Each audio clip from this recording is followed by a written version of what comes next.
7 novembre 1944, Morville-lès-Vic, Lorraine, France. The village is damp stone and low fog when the 761st Tank Battalion pushes in under Lieutenant Colonel Paul Bates, attached to the 26th Infantry Division in the 12th AT Corps 3rd Army. A corner opens, a muzzle flash snaps from netting, and a slab of cobbles spits up ahead of the lead Sherman. Identify. The gunner steadies on the flicker. Acquire. The turret hums that slow iron vowel. Fire. The round leaves with a dry cough, and the far doorway becomes a furnace, shards of doorframe cartwheeling into the lane. German defenders tied to 11th Panzer Division under General Lieutenant Wend von Wietersheim had counted on a rehearsed script: startle the American driver wide, rake the side, disappear. Instead, the tank does not swing in panic. Spent casing rings the turret floor. The loader's elbow is already searching for the next AP. Relocate. The driver eases back, half a hull, nose-angled tracks grinding glassy on wet grit. Heat licks the street. Paint blisters on a shutter. In the headset, the commander's voice is clipped metal. Shift left. Watch the lane. A second threat pops in the next alley, a Panzerfaust shouldered in a black doorway. The coax thunders. The doorway collapses in a fast brown cloud. Threat down. Inside the hull, air tastes of cordite and hot oil. The recoil slides, returns. The gunner's cheekbone hears it through steel. Far end of the T-junction, a German vehicle tries to back out too late. On. The crosshair steadies, once, twice holds. Fire. A flare of orange tears through the grille. Something heavy clatters and quits moving. Target burning. No cheer. Just procedure. The tank breathes, engine low, radio hissing. Smoke ladders into the fog. The crew counts corners. The street holds its breath. By early November 1944, the fight in Lorraine has narrowed to damp streets, stone walls, and the kind of corners that decide days. Third Army is pushing to break through villages strung along the Say, and every block looks like a built ambush. The 761st Tank Battalion arrives under Lieutenant Colonel Paul Bates, attached to the 26th Infantry Division in Welf Corps, with a simple purpose that feels anything but simple. Inside, a turret, hold momentum, cross the river towns, and keep the calendar moving toward an end that has not yet announced itself. Germany is out of fuel and margin, but not out of nerve. In these towns, the defender still believes a single gun can lock a street, and a single shock at the right second can send an American crew swinging wide to show the soft plate. The German expectation has two parts. First, that urban geometry is an ally, short sight lines, T-junctions, alleys, that pour men with Panzerfausts into a firing lane at 15 meters. Second, that American tanks, especially crews the enemy has decided to call inferior before a shot is fired, will conform to the script the Wehrmacht practiced for a generation: startle, flank, punish. It is a belief sustained by memory more than by supply. The shells are fewer, the radios, patchier, the replacement drivers greener, yet the confidence lingers that a well-placed pack or a quick team with hollow charge will shatter momentum and buy another week. On the American side, the pressure is not theatrical, it is arithmetic. Patton's staff wants days shaved and bridges taken. Tillet's corps needs crossings that can carry ammunition and rations at a rate faster than the weather can rot them. The 26th Division wants streets cleared, with infantry casualties kept below the level that ruins battalion cohesion. For the 761st, the translation is procedural. Enter, identify, acquire, fire, relocate, and do it with the brevity that makes a crew sound like a single machine. No wide arcs under fire.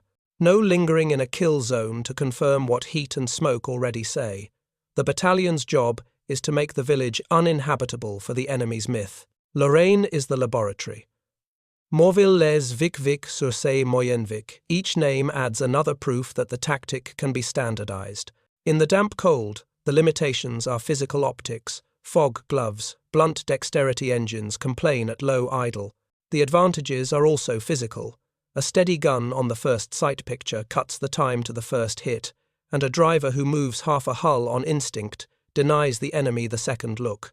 Infantry files the edges, rifles and bazookas, watching for the shoulder-high shape of a Panzerfaust. When the first German position burns, The point is not celebration, it is tempo. The street is cleared, the next turn is approached with the same rhythm, and the enemy's confidence takes on the heavy drag of risk. Weeks later, that same argument plays out on a different map. In early January, the battalion fights at Tillet alongside the 87th Infantry Division, facing elements of the 113th Panzer Brigade that had expected to stall a road network with shock and counterpunch. The weather is worse, the ground iron, the violence brief and decisive. Losses are real, tanks do not walk away from shaped charge at close range, but the pattern holds, procedure survives, contact and procedure is contagious. After 2 hard days, the line bends in the American direction. The lesson that began in Lorraine proves exportable. Why does this matter? Beyond one destroyed position or one village name, because the currency of late 1944 is time, and time converts directly into bodies spared or spent. If the American advance in Lorraine slows, German commanders can shift the story in the Ardennes from a failed gamble into a bargaining chip. If it accelerates, bridges fall behind American lines, and the myth that a single German gun can freeze a street becomes a liability for the men ordered to serve it. Every corner the 761st clears under SOP, rather than nerves, pushes the front west to east by a measurable slice, and every measurable slice shortens how long a medic's aid station stays full. The racial contempt that colored the enemy's expectation is not a side note. It is part of the miscalculation. Crews marked as inferior are supposed to break in confined streets. Instead, they move as if trained precisely for confined streets, and the aggregate effect is strategic boredom on the American Net Short Command's target status movement next task. When procedure erodes intimidation, the German deterrent decays into risk exposure. The work looks small from a map room, one block then the next, but the stakes are exactly as large as the schedule for crossing a frontier. Hold that frame, and the rest of the campaign reads differently. Lorraine is not a highlight reel, it is a gate that either opens or stays shut. If it opens, the winter fight to the north becomes harder to justify as a delaying success, and the spring bridges over the Rhine come into reach earlier. The question for each village is the same. Does the myth still lock the street, or does the crew in the lead tank turn it into just another address to clear and pass through? In November 1944, the 761st begins answering that question with a rhythm that leaves little room for speeches. In Lorraine, the German threat is real for reasons that have nothing to do with propaganda. A street shaped like a T turns into a keyhole. A pack gun hides its muzzle inside a dark doorway and waits for the first wide swing. Men with Panzerfausts hold at 15 meters because that is where a single breath of hesitation can be turned into fire. Windows on the second floor are firing lanes that look down the length of a block. A machine gun on interlock keeps American infantry from hugging the tank's shoulders. The map says village, but the geometry says trap. Before the Americans adapt, the mechanism of death is simple and repeatable. A driver startled by the first flash swings wide to escape, the Sherman shows its thinner side, and the gun team finishes the problem in 2 seconds. In the steel box, the noise swells. Brick dust sprays through seams. Every bounce of a spent casing underfoot steals a sliver of attention. The loader's hand learns the price of hurry when it scrapes brass. The gunner loses the sight picture at the exact moment the enemy needs him to search for it. In that tiny lapse, the street decides. The countermeasure is not magic. It is a procedure learned under pressure and then drilled until it feels like reflex. Identify, acquire, fire, relocate, no wide arcs. No theatrical pivot to show armor the enemy prefers. The driver eases half a hull back the instant the first shot breaks, denying the gun crew a second look down the same lane. The commander calls short and cold. The loader's rhythm is measured, not frantic. The gunner hunts for the first steady sight, not the perfect one, because the first steady sight is the one that keeps the crew alive. Infantry is the hinge that makes this work. Files on the flanks own the doorways where a Panzerfaust would appear. A bazooka watches a shadowed gate while the coaxial gun scythes through a window frame. A second tank sits a door-back turret kept just off the corner ready to trade bursts with any shape that tries to rush the lead. The street becomes a lane of timed tasks rather than a gallery of threats. The machines themselves contribute to survival in ways the crew can feel. Ammunition, stored wet, resists the sudden blossom that used to turn a hit into a funeral. A gun that holds its picture while the hull shivers lets a shot go when it matters, not when the nerves allow it. Smoke thrown across a flank steals the angle a German gunner wants. Radio brevity keeps brains clear. Each advantage is small. Together they take seconds back from the enemy and hand them to the Americans. The pattern shows early. At Morville-lès-Vic, a hidden gun flashes and dies before it can correct, because the lead tank's first answer is not fear but relocation and a second look. The smell inside the hull is oil and hot paint. The taste of cordite sits on the tongue, but the crew's language is still clipped. Target burning shift left. Watch the lane. The next corner is approached with the same cadence. The geometry has not changed. The threat has not softened. But the script the defender expected has already slipped. A week later, the lesson cuts deeper. At Guebling, Staff Sergeant Ruben Rivers pushes the attack under heavy fire, and the street again refuses to become a museum to German certainty. Discipline and first-shot confidence pry a kill zone apart. The cost is high and immediate. Courage is not a shield, and a village does not forgive mistakes. Yet the method holds under punishment, and that is the only standard that matters when the blocks look the same and the names change every 2 kilometers. The argument carries across terrain and weather. In early January at Tillet, the battalion fights with the 87th Infantry Division against elements of the 113th Panzer Brigade. Snow deadens sound, cold stiffens hands, engines drag at idle. The German plan depends on shock and interruption on a quick blow that shatters tempo. The American answer remains procedure. Identify, acquire, fire, relocate. Overwatch watches. Coax speaks before a shoulder-fired launcher can. Losses mark the road, but the field tilts all the same. If a method survives contact twice in 2 very different places, it is no longer improvisation. There are distances that favor each side, and they are brutally clear. A long field at 300 meters is a place where a prepared gun and a patient crew can dominate. A street at 80 to 200 meters, broken by corners and doors, is a place where the first stable picture wins and movement in half hulls denies the second shot. The crews learn to name those distances with their bodies. 3 seconds to the first shot, 1 breath to throw smoke, half a hull to live. The detail that matters most is not a number on a brochure. It is the way the men inside the tank adjust to the physics around them and make timing a weapon. When the enemy expects panic and gets a drill instead, the first crack in the myth appears. When that drill repeats on the next block, the crack widens. When the same answers work in another town under another sky, the crack stops being a crack. This is not an accident. This is repeatable.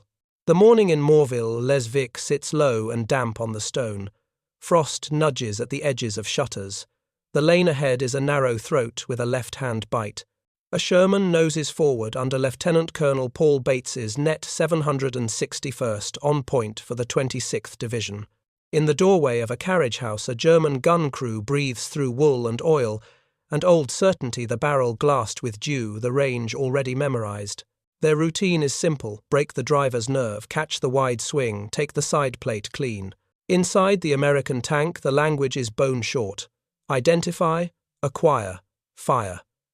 The first round goes with a dry cough, and the doorway becomes a furnace. Brick and timber flash outward, the gun carriage spits, sparks and quits, and the loader is already skinning a new shell from the rack. The driver slides half a hull back angle, kept engine in a low animal growl. Coax punches a line through a second-floor window that had watched the street like a patient eye. Shift left, the commander says, voice metal flat. Watch the lane. From the German side, the surprise is not the hit, but the absence of panic. The American hull does not yaw into the street to show its ribs. It tightens into itself, throws a small veil of smoke across the exposed flank, and refuses to give the second shot. A Panzerfaust team that has trained to count heartbeats at 15 meters glimpses only a thin grey wall and the snout of a machine gun that speaks before a finger can settle. The doorway that seemed perfect a moment ago becomes a cave of dust and splinters. A runner trips on cobbles wet with shattered roof tile. The radio mutters and then hisses into silence. The tank breathes like a man under control. Air tastes of cordite. paint curl and hot oil lick the mouth. The gunner rides the sight, not for perfect but for stable. 3 seconds is the whole world, and the world is enough. Spent brass rings against steel, spins, settles. The loader's shoulder keeps time against the turret wall. The driver feels the street in his palms and in the shiver of the seat frame. He reads the grit on the tracks the way an infantryman reads wind. Outside, a gate swings on one hinge and drags a slow scratch across the stone. The crew's pulses lean toward the next corner like a compass needle pulled by iron. A week later, the weather is colder, and the names on the signposts have changed. Guebling takes the same light and makes it harsher. Staff Sergeant Ruben Rivers rides into a lane that smells of damp chalk and manure and fear sharpened into work. The first contact is a crack from a tight window slit. The reply is, "A lesson refined, do not present the flank, keep the gun alive, give the infantry shoulders to move on." Rivers calls short, directs the angle, and keeps the nose inside the bite of the street. Steel rattles. Earth jumps against the skirts. The bazooka team scuttles past a wheelbarrow and sets the sergeant's hand flat at their backs to keep them tight to the wall. On the German side, the sense of ritual erodes. They had expected a chase, a wheeling target, a shot delivered to a plate known to burn. Instead, they receive a tank that occupies exactly the piece of space that denies them both time and angle. The first counterpunch dies against a shutter. The second never leaves the tube. When the American round takes a position at the junction, the shock is physical air shoved out of lungs, soot and lime dust, caking tongues, a throat coughing letters that will not make words. Those who can move drag a crate and try to build a new corner from ruin. Those who cannot watch daylight turn red through smoke and hear the tank's engine step down into a patient idle that feels like judgment. Rivers's lane holds, but not by accident. The cost is spelled in dents and chipped edges and splinters that turn the floor into a dangerous sea. The loader's knuckles are raw. The driver's back is a knot. The gunner's right cheekbone hums from the scope. Still, the net sings the same clipped song. Target burning. Shift left. Watch the lane. Smoke. Half a hull. Next task. The infantry lifts to the second story and clears by touch and boot and breath. A rifle barrel flicks a curtain aside. A yank on a cord pulls a grenade free. Glass breaks and falls like a fast rain.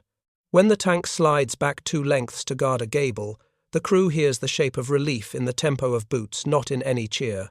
January moves the stage north to Tillet, and winter lays a hand over sightlines. Snow deadens noise and makes a man's breath visible. Gloves turn hands into clumsy tools. Engines labour at idle and threaten to stall if babied.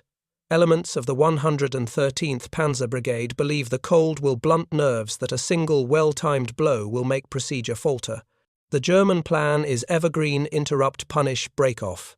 The American answer is a set of actions taught until they exist in muscle rather than mind. Identify, acquire, fire, relocate. Overwatch holds one door back and listens. The coax readies to speak on the sound of a human foot on hard snow. When something moves at the edge of a hedge, the burst comes and the shape folds. In a German turret, the ring gear feels sluggish and heavy.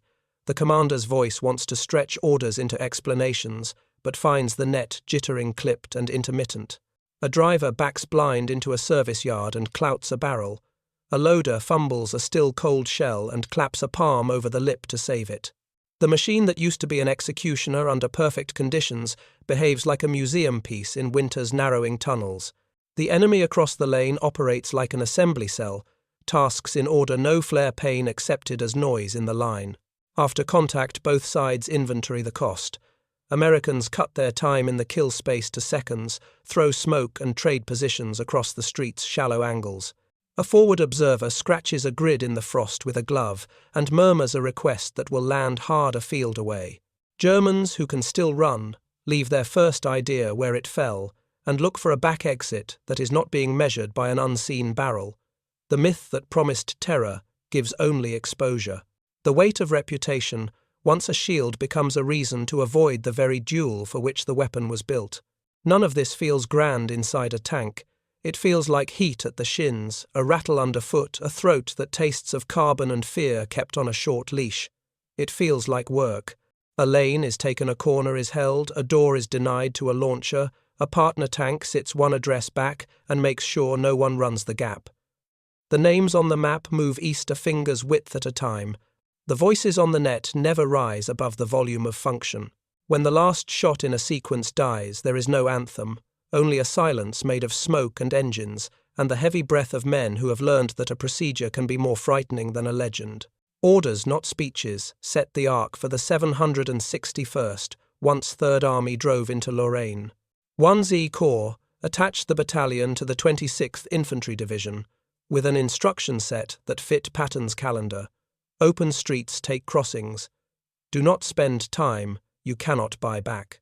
At battalion level, Lieutenant Colonel Paul Bates enforced a radiogrammar and a street procedure that treated urban fighting as a timed sequence.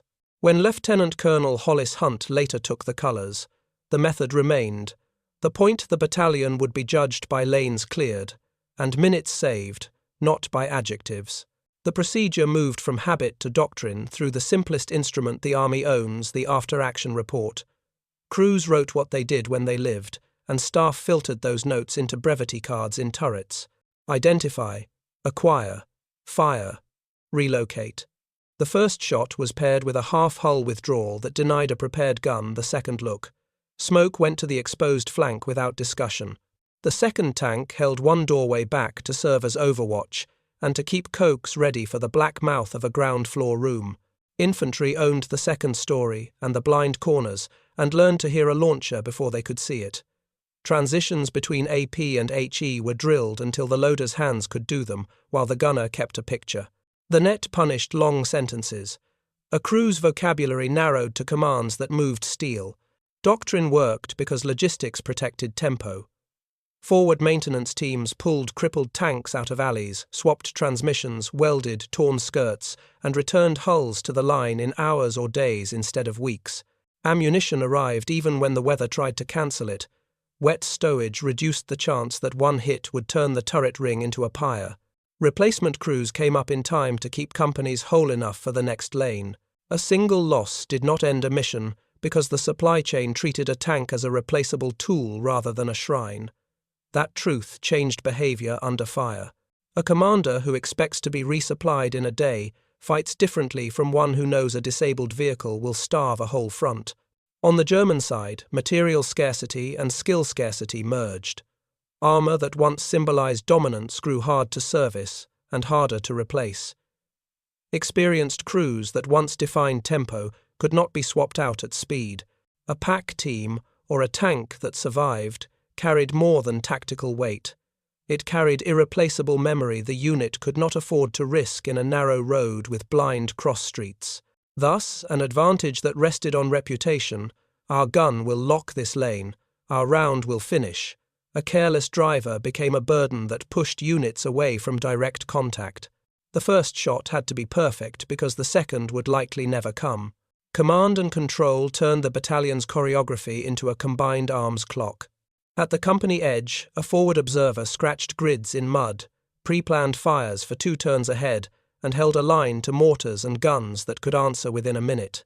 The lane had roles, lead tank takes the keyhole, wing tank watches the parallel door, infantry clears upstairs, observer blocks the escape with HE if an unseen shape tries to run. Time in the kill space was a metric spoken aloud. If a hull lingered, someone on the net said so, and the hull moved. The ethic was not daring, it was compliance. What began in Lorraine travelled.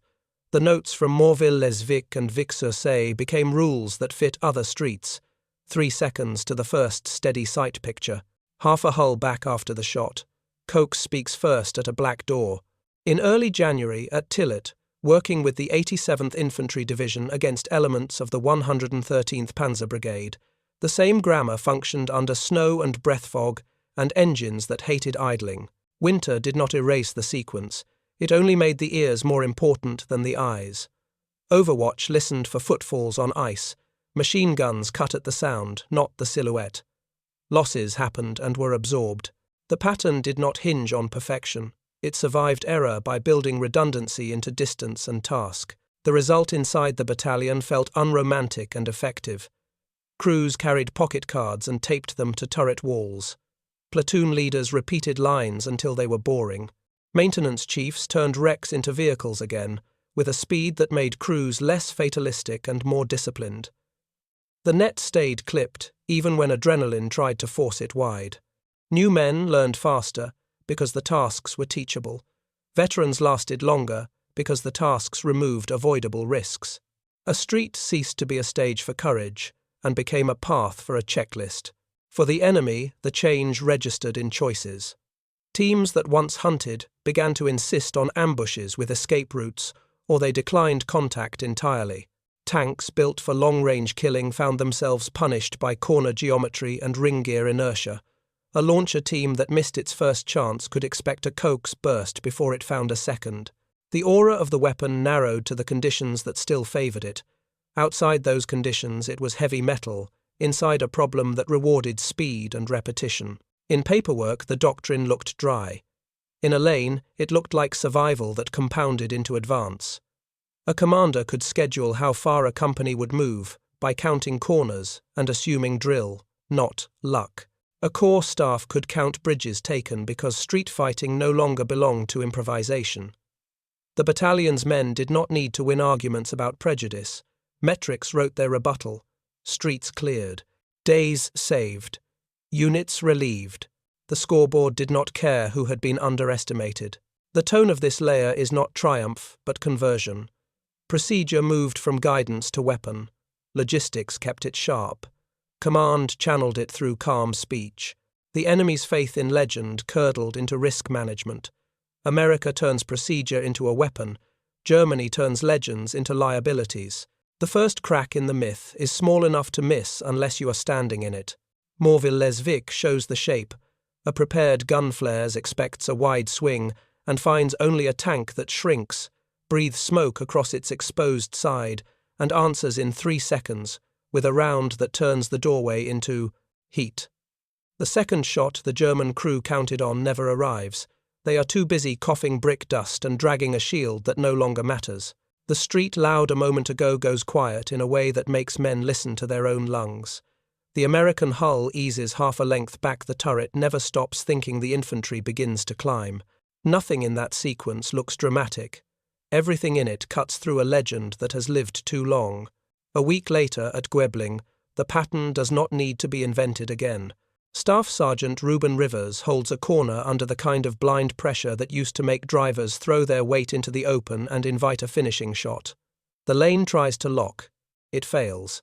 The crew keeps the gun awake. The loader's rhythm stays honest. The driver moves by instinct rather than fear. And upstairs, a rifleman shoulders into a room where a launcher was supposed to appear.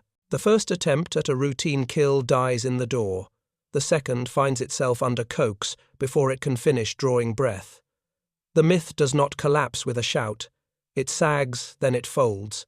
By January at Tillet, the air is hard and the world tastes like iron.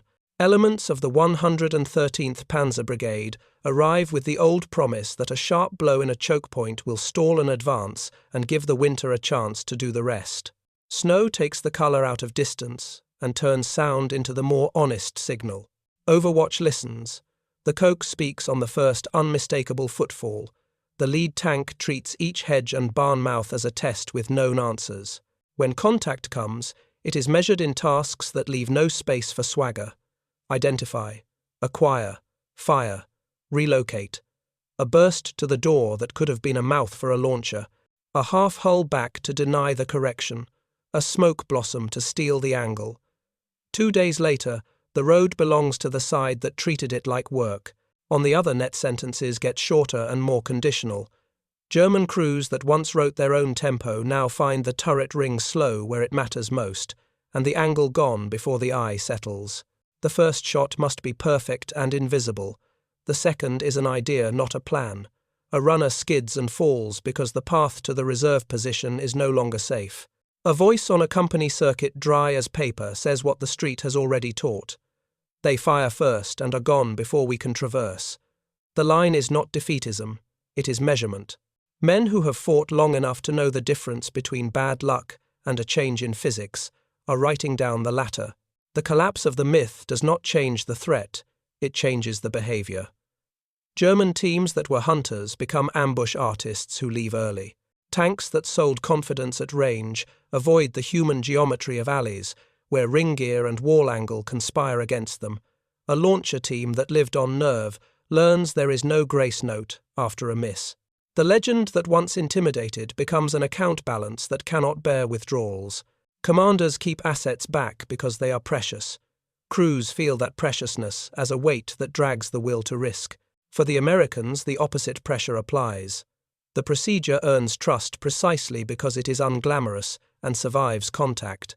Time in the kill space becomes a number that platoon leaders speak aloud, and the number shrinks. A forward observer's pencil scratches a grid on a map board, dusted with frost, and the guns answer fast enough that an exit a German plan depends on is no longer an exit. Maintenance turns a damaged hull from a foregone loss into a tomorrow problem that the line can absorb. Replacement crews fill gaps without ceremony. None of that belongs in a ballad. All of it moves a boundary. Standing at a corner that used to be a shrine to other people's stories, a crew learns what their enemy has learned. A street is ruled by whoever treats it as a sequence rather than a theatre.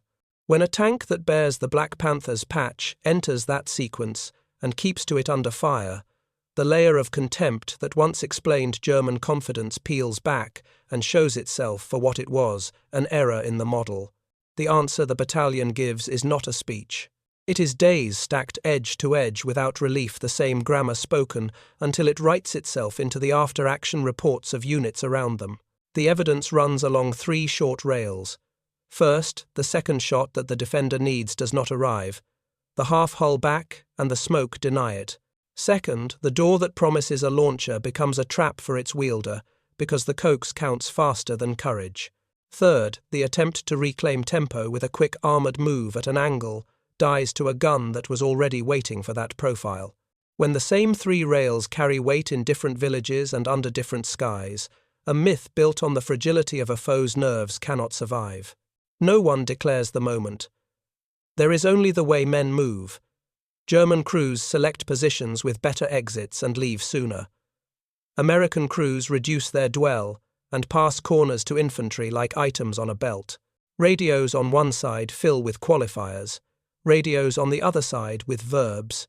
In late 1944 and the first winter of 1945, on the roads that tie Lorraine to the Ardennes, the legend that a single gun or a single tank can lock a street meets a checklist that owns seconds. That was the day the street stopped belonging to myth. After that it answered to procedure. In the days after Morville-lès-Vic, the paperwork catches the echo before the rumours do. Company and battalion after-action reports note the same short phrases that sounded like nothing in the headset and now read like, policy target burning, shift left, watch the lane. A lieutenant draws a crude T-junction and writes half a hull back in the margin. An infantry captain copies a line about coax, speaking first at a black door. The language is clipped, unadorned, and contagious. Streets that once seemed singular begin to look interchangeable, and that is the point. Procedure can travel where legend cannot. Weeks turn the notes into muscle. December's cold sets into men and steel. The battalion moves where it is told, and does the same work on different names. Tillet, in early January, takes the Lorraine lesson and forces it to operate under snow, breath fog, and engines that hate idling. The pattern holds. Overwatch listens. The coax cuts the lead gun, seeks the first steady picture. The driver robs the enemy of a second look. With a quiet step-back smoke steals the angle. Infantry takes the height. The myth that a single weapon can lock a street thins with each corner that refuses to be locked. When the road finally bends, it bends because tasks were done in order, not because a story demanded a twist. Spring carries the battalion farther east, and the calendar keeps score in a way no speech can. Bridges are reached earlier than a pessimistic staff estimate. Towns that would have been argued over for days become addresses to be cleared and passed. Maintenance turns wreck into tomorrow's steel, often enough that crews stop counting losses as final. Replacement men fill holes without ceremony. The rhythm becomes the definition of endurance, not dramatic spurts but hours stacked into days, days stacked into weeks, weeks into the long straight line that people later summarize as 183 days without relief. The number is not decoration. It is an audit of what procedure lets a unit survive. On the other side of the net, behavior shifts in ways that only make sense if the myth has given way. German teams that once hunted prefer ambush with exit routes and leave early if the first shot fails. Tanks meant to rule with long sightlines avoid the human geometry of alleys where wall and ring gear punish hesitation. Launcher crews know a miss is a sentence. They do not wait around to hear the verdict. Commanders who once used the aura of their machines as a threat now treat the machines as assets that cannot be risked in the wrong street. The legend becomes a liability because the conditions it required are shrinking by the day. Inside the 761st, the moral weather changes from fear to routine. Men still feel the heat at their shins and the carbon on their tongues, but the work no longer asks them to believe anything except the checklist. Time in the kill space is spoken aloud and kept short. A forward observer keeps grids ready 2 corners ahead. A platoon sergeant taps the turret wall where a card is taped and says nothing more because nothing more is required. The rebuttal to contempt is written in metrics: streets cleared, corners passed, bridges reached, days saved. It is hard to argue with a schedule. The legacy is not a statue pose. It is a case study stamped in pencil and soot. Urban fighting in the last year of the European War favors units that compress language, share a clock, and let logistics guarantee the nerve to keep moving. The battalion's patch means discipline more than drama, durability more than spectacle, the quiet talent for breaking a story other people told about who would crack first. Men who are called inferior answer with a track record that forces staff officers and opponents to correct their models. What follows any correction is argument, and that is healthy. If a procedure like this had been pressed into service earlier and taught wider, would the winter's German street confidence have evaporated before Ardennes? When a brochure calls a tank better, does that claim survive a corner where half a hull and 3 seconds decide the outcome? Did prejudice blind the attacker more than the defender, or did it simply slow both sides in different ways until only the numbers could speak? Those questions are not a coda. They are an invitation to keep measuring. The film of a doorway burning in Lorraine, the dry lines in an after-action report from Tillet, the way a partner unit borrows a brevity card, these are the pieces that travel beyond one battalion's lanes. The thread they tie is simple. When a street stops being a stage and becomes a work schedule, the side that treats it like work will take it. Hold that thought for the next problem in the same family. We will step from corners to ranges and ask what happens when Germany's perfect medium tank meets a checklist wrapped around a cheaper American machine, or why ground units began to fear a dive sound more than a silhouette when the Diffigate 2, P-47, learned to turn procedure into pressure. For now, leave the lane as the men of the 761st left it, smoke hanging at window height, a brass casing rolling to stillness, the net quiet. When the street stops belonging to myth and answers to procedure, 183 days straight is the only argument that matters.